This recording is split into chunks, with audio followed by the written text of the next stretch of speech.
I'm sitting here with my score of Mahler's Sixth Symphony. And as you can see, it's a big, long piece.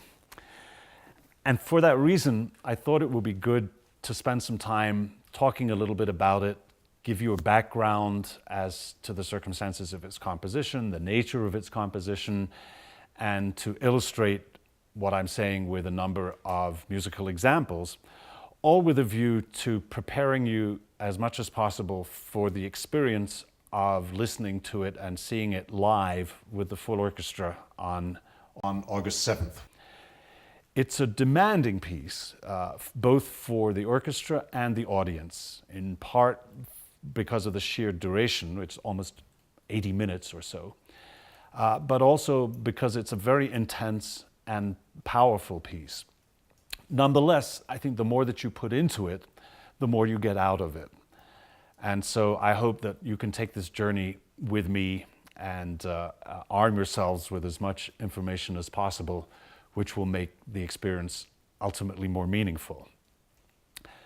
Mahler wrote this symphony in about 1903 to 1904, and it occurred at a particularly happy point in his life.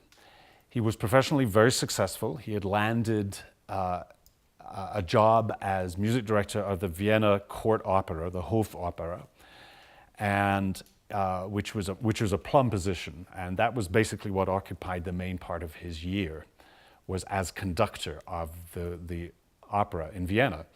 He had also recently been married to a beautiful and vivacious young woman, Alma Mahler, and they had a beautiful young daughter. So everything was a picture of professional and domestic bliss. And yet out of this portrait of a happily married man with a career success comes a symphony which was immediately dubbed the Tragic, that contains some of Mahler's most searing and serious music, and ultimately, as we'll see down the line, ends not with triumph, but with defeat. So it's a strange paradox, as I say, that in the midst of such joy, Mahler came up with this piece that is in many ways so bleak.